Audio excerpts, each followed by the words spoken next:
لا عز إلا بالجهاد بالجهاد فادرأ عن العين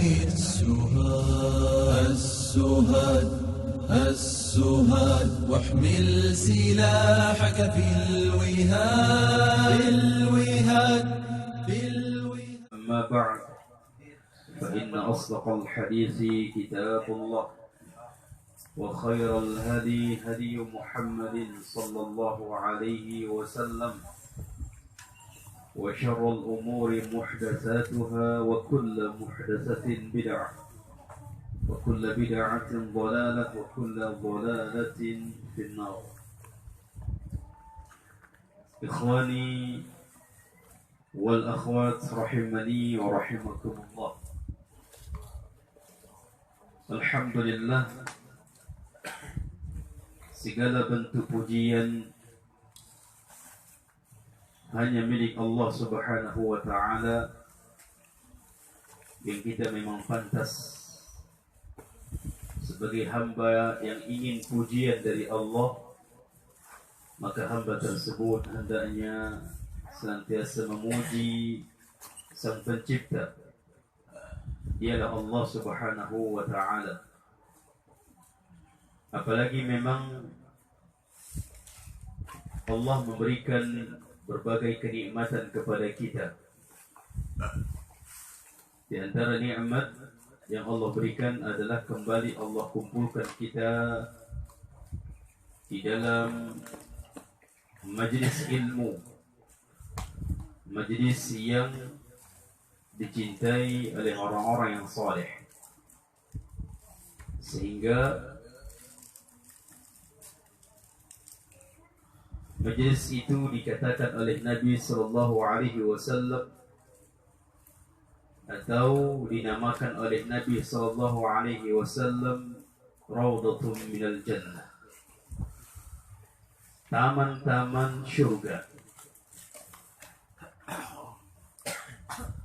yang diliputi rahmat Allah, diliputi kasih sayang Allah, dan bahkan Allah turunkan di sana ketenangan,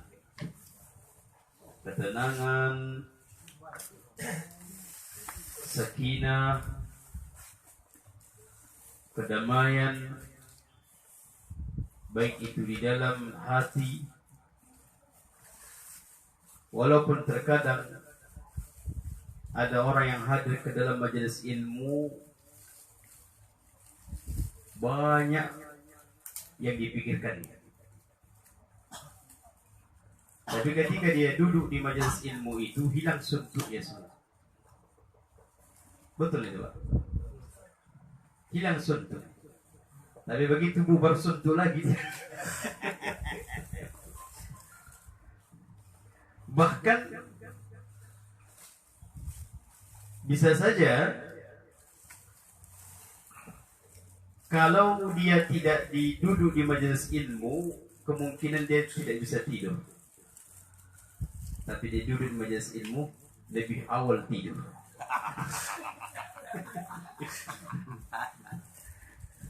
Kenapa dia tidak bisa tidur di luar atau mungkin sebelum duduk di majelis ilmu? Karena bawaannya dari banyak perkara atau banyak problem dan sebagainya. Dan memang itu sudah dijanjikan oleh Nabi, Allah turunkan sakinah. Karena orang yang tidur itu tenang, itu karena tidak ada permasalahan, atau tenang hatinya, tenang dirinya, maka Allah turunkan itu di dalam majlis ilmu. Tapi saya lihat, Masya Allah, hampir kayaknya tiap malam antum berisi terus jadwal ilmu. Jadwal penuh kayaknya antum. Masya Allah. Siang demikian juga ya, yang ibu-ibu. Malam aktif lagi, Masya Allah. Kayaknya per hari bertambah terus ilmu antum. Bertambah terus, seminggu kalikan sebulan, kalikan 1 tahun. Aku jadi nggak pede ngisi jadi. Tiap hari bertambah ilmu. Baik, alhamdulillah. Allah kumpulkan kita kembali. Wassalatu wassalamu ala Rasulillahil Karim Muhammad sallallahu alaihi wasallam. Kemudian salawat dan salam mudah-mudahan tercurah kepada Nabi kita, Rasul kita, kekasih kita, suri tauladan bagi kita, dialah Muhammad bin Abdullah sallallahu alaihi wasallam. Kita berharap mudah-mudahan Allah memasukkan kita di antara umat yang akan menikmati telaga Rasulullah sallallahu alaihi wasallam nanti di padang mahsyar. Karena ada di kalangan umat Rasul yang diusir dari telaga Rasulullah. Kita berharap mudah-mudahan kita tidak termasuk di antara umat yang diusir. Tetapi kita berharap bahkan umat yang merasakan nikmatnya telaga Rasulullah, dan lebih lagi kita berharap mudah-mudahan Allah mengumpulkan kita bersama para nabi nantinya, bersama Rasulullah SAW di syurga Firdaus. Kita juga berharap mudah-mudahan Allah masukkan kita di antara umat yang mendapatkan syafaat nanti di yaumul akhir. Ikhwani wal akhwat rahimani wa rahimakumullah. Kembali kita melanjutkan kajian kitab yang kita bahas adalah tentang permasalahan adab syar'iyyah, adab-adab yang ada di dalam syariat kita.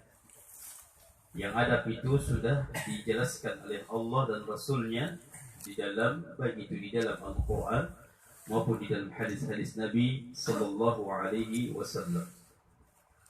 Kemarin kita berhenti pada pembahasan tentang adab bersama ikhwan kita, sesama ikhwan. Kalau kenapa penulis ini mengkhususkan adab sesama ikhwan? Terkadang ikhwan, kalau secara umum adab bersama kaum muslimin itu secara umum, kita juga dipinta untuk memiliki adab ketika berbicara atau ketika bermuamalah dengan kaum muslimin secara global. Tapi kalau kita bermuamalah sesama ikhwan, itu lebih khusus lagi, itu lebih istimewa lagi. Makanya ikhwan, ketika misalnya kita memiliki tetangga, kalau dia tetangga kita itu seorang kafir, maka hak bagi dia hanya satu. Apa haknya? Hak tetangga. Tapi kalau tetangga kita muslim, haknya menjadi dua. Pertama, hak sesama tetangga. Yang kedua, hak sesama muslim. Yang ketiga, kalau tetangga kita, dia orang-orang yang yaltamis atau orang-orang yang berpegang teguh kepada sunnah Nabi, atau orang-orang yang benar-benar mengikuti jejaknya atau perjalanan Rasulullah dan juga para sahabat, atau mereka mengamalkan sunnah di dalam kehidupan mereka, maka lebih lagi hak bagi mereka, lebih lagi bila dibandingkan dengan kaum muslimin secara global. Apalagi di dalam bermuamalah atau di dalam berteman, di dalam bersahabat dengan mereka. Ini lebih diistimewakan ikhwan, karena mereka ada kelebihannya di dalam menjalankan apa yang disunnahkan oleh Nabi di dalam syariat ini. Sehingga dengan kelebihan yang mereka miliki, kita pun bermuamalah dengan mereka juga berbeda dengan yang lain. Ya, tidak sampai kita mencaci maki mereka, atau tidak sampai kita menjelek-jelekkan nama baik mereka, tidak boleh. Makanya penulis membuat bab khusus tentang berteman dengan sesama ikhwan. sama ikhwan. Yang pertama kemarin yang kita ambil adalah kita memilih dulu terlebih dahulu, memilih teman kita, memilih saudara atau siapa yang kita ingin jadikan teman akrab atau teman kita, maka kita harus kita pilih. Karena di dalam Islam tidak menganjurkan memperbanyak sebanyak-banyaknya teman, sehingga siapapun dia ditemani ini bahaya. Tapi dalam Islam yang difokuskan kepada teman yang baik, teman yang saleh. Sehingga Rasulullah mengatakan ar-rajulu ala dini khalilihi, seseorang itu tergantung kepada agama temannya. Falyanzur ahadukum mimman yukhalil, maka hendaklah kalian melihat siapa di antara kalian yang ingin dijadikan sebagai teman, ingin memilih teman. Apalagi kalau teman itu merusak agama kita, merusak antusias kita terhadap kehidupan akhirat. Wallahi ikhwan, ketika kita berteman dengan orang-orang yang pembisnis, duduk bersama mereka yang bercerita hanya bisnis semua, 1 jam 2 jam, sehingga larinya anggar kaya. Oh saya begini, banyak pekerjaan antum begini, 1 jam 2 jam duduk anggar kaya semua. Semangsa beli mobil ini, minum mobil baru semua. Kalau kita tidak semisal dengan mereka, apa yang terjadi? Apa yang kita rasakan di saat itu? Kita akan merasakan kere, kita merasa menganggap diri kita ini miskin, atau sehingga kurang bersyukur. Mereka membicarakan bisnis mereka. Salah kita, kenapa duduk kita dengan mereka? Sehingga kita berpengaruh terhadap syukurnya kita kepada Allah terhadap nikmat yang Allah berikan kepada kita. Itu sangat berpengaruh. Tapi kalau misalnya kita duduk dengan orang-orang yang walaupun tidak misalnya mereka banyak berbisnis, tapi dia pembicaraan mereka ilmu atau masalah iman, itu tidak masalah duduk dengan mereka. Tapi kalau hanya yang dibicarakan masalah dunia semua, membuat kita cinta dunia, membuat kita lebih antusias dunia, atau bahkan mengedepankan dunia daripada akhirat, ini bahaya teman duduk seperti ini. Makanya Umar bin Khattab atau juga para sahabat lainnya mengajak para sahabat lainnya, ya akhi, sa'a. Wa akhi, duduklah sesaat kita mengingat akhirat. Saat ketika mereka duduk, para sahabat itu mengingat tentang kehidupan akhirat mereka. Makanya sampai dikatakan oleh para sahabat atau para ulama lainnya, ketika kita duduk bersama teman-teman, kita rasanya tenang karena berbicara tentang akhirat, berbicara tentang ilmu, bicara tentang hukum. Tapi ketika kita duduk kembali dengan keluarga kita, maka teringatlah beras kita habis, apalagi garam kita juga teringatlah. Jadi sangat benar-benar agama itu lebih memfokuskan mencari teman yang saleh. Baik. Kemarin kita berhenti pada al-hirsu 'ala at-tanasuh bainal ikhwan. Adab sesama teman itu ikhwan, kita saling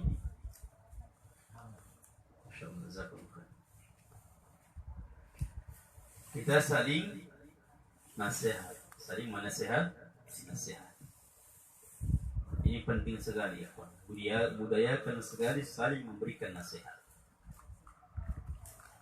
Apa maksud saling memberikan nasihat? Antara satu dengan yang kedua saling memberikan nasihat, bukan orang yang pertama saja. dia tidak, seolah-olah dia tidak butuh nasihat atau bahkan tidak menerima nasihat. Ini keliru. Nasihat ikhwan dibutuhkan bahkan kepada ulama, bahkan kepada ustaz, butuh nasihat. Ketika kita misalnya mendapatkan ada ustaz kita misalnya keliru dalam memahami entah itu Al-Quran atau hadis atau ucapan-ucapan para ulama keliru, maka kita berikan nasihat. Kita berikan nasihat, karena itu bahaya sekali.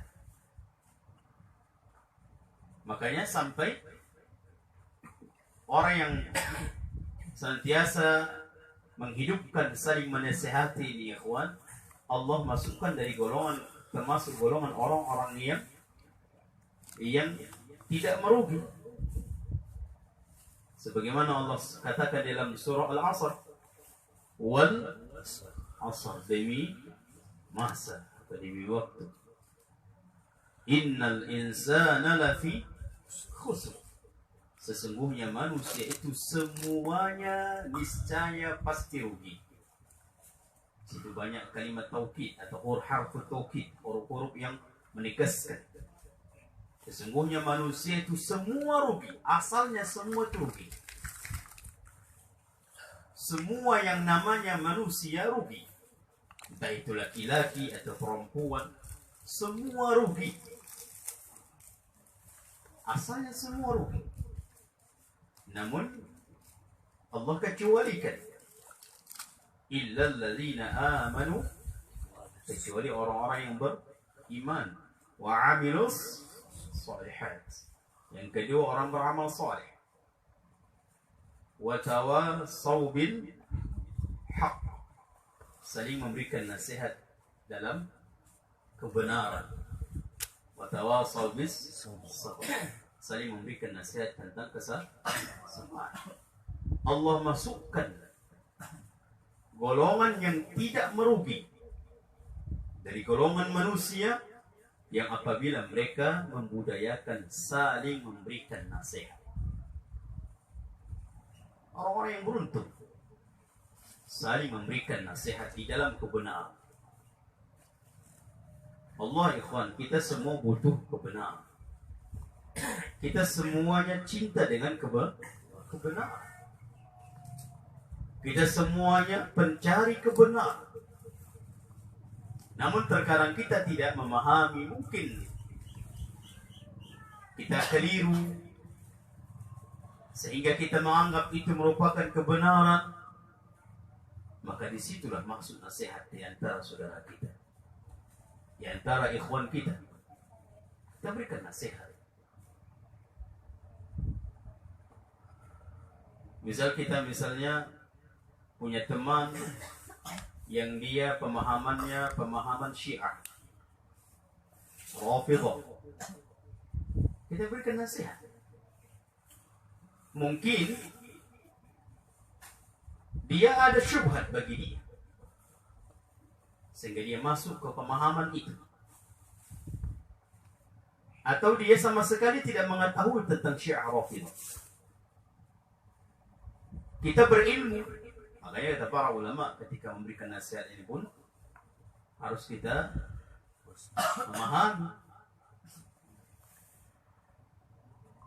Kita dah baca tuh nama Syiah Rafidhah, atau kita punya bukunya, kita kasihkan sama beliau, kita berikan sama dia, akhir ini akhir sepahaman, atau kita baca tentang pemahaman Syiah Rafidhah. Paham nih, kawan? Awalnya kita berikan nasihat. Jadi budaya nasihat, saling menasihati ini, Allah, ini budaya yang sangat dimuliakan, sangat baik sekali di antara ikhwan. Akan tetapi juga memberikan nasihat itu juga memiliki adab. Misal kita sebagai thalibul ilmi dengan ustaz kita ada adab, atau kita sesama ikhwan ada juga adab. Adab yang pertama atau sangat adab di dalam memberikan nasihat itu jangan di muka orang lain. Kalau kita WA misalnya WA pribadi, WA pribadi, yang masuk di grup dihantam dia, antum salah, tidak ada, kurang kita ada adab dalam nasihat. Tapi kita masuk ke pribadi dia, WA pribadi dia, kita berikan nasihat. Kalau dia menerima, alhamdulillah. Kalau dia tidak menerima, ya sudah. Itu semua hidayah dari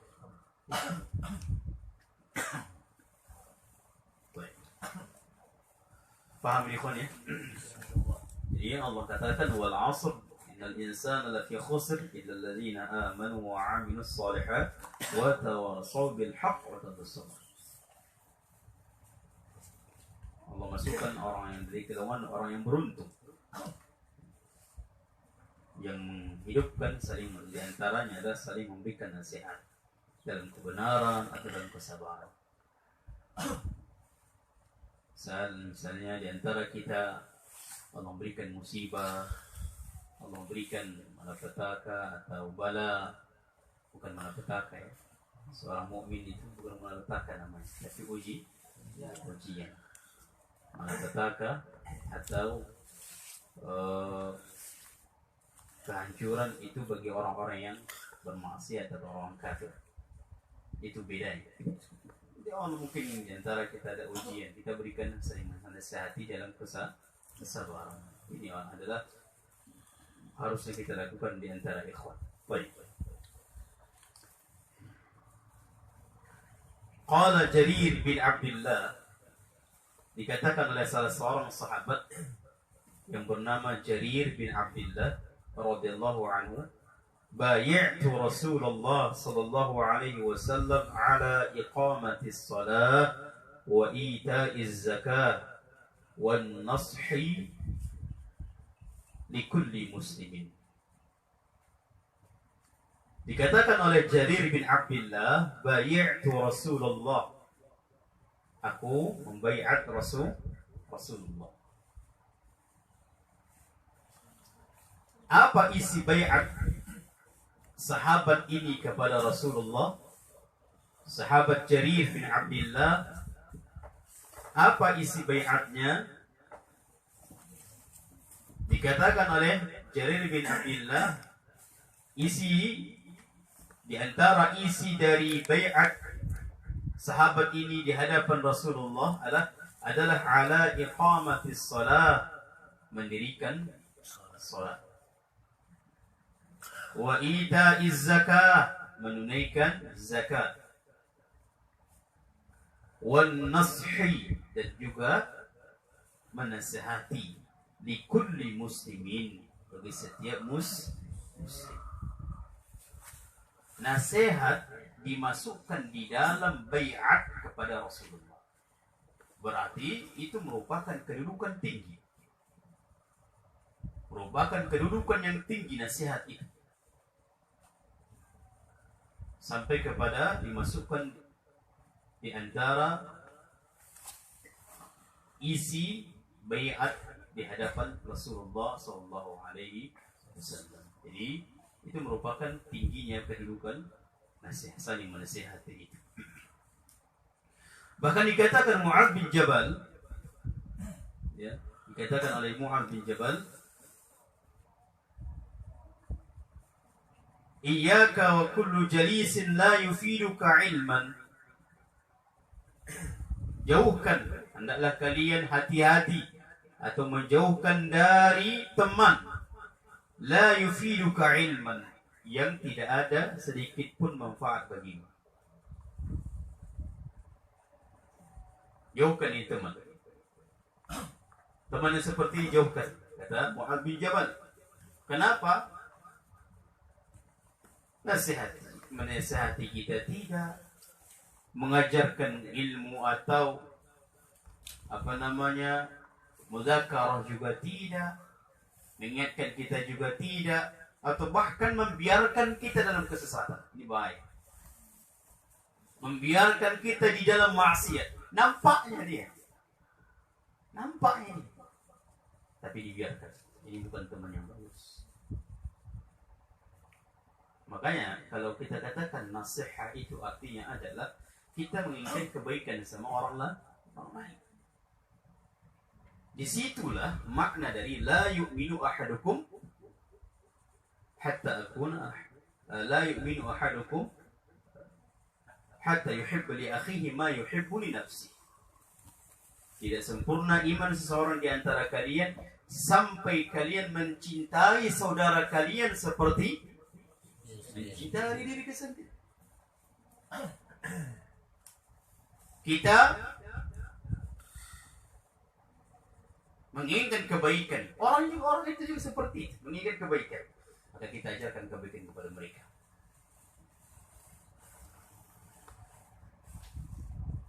Maka ketika kita berikan nasihat, itu artinya kebaikan bagi mereka.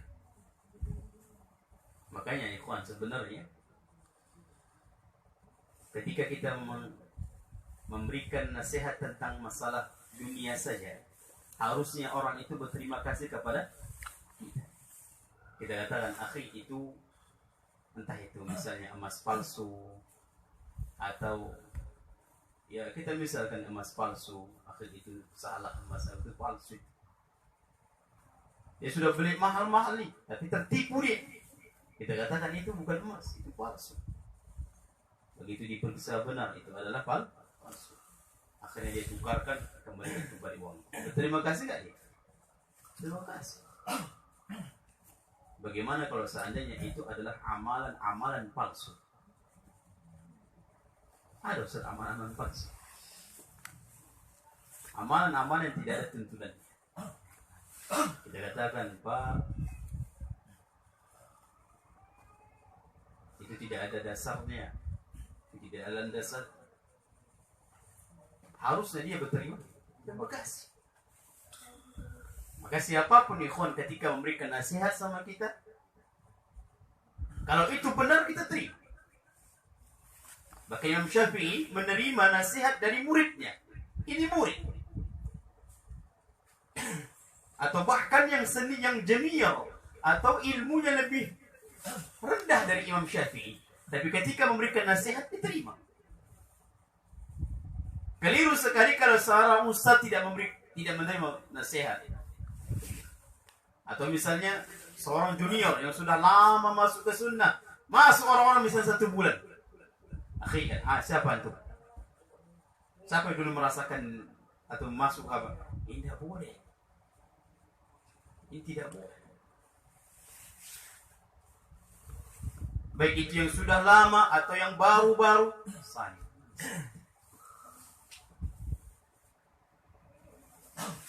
Paham ikhwannya? Jadi tidak mungkin dia karena ini sehingga tidak menerima nasihat. Ini tidak boleh. Ini adalah sifatnya orang-orang jahiliyah dahulu. Orang-orang tongkol-tongkol jahiliyah itu tidak mau menerima nasihat. Yang mau mereka nasihat pada bawahan mereka. Yang bawahan kepada yang ke atas tidak menerima. Rasulullah SAW melarang itu.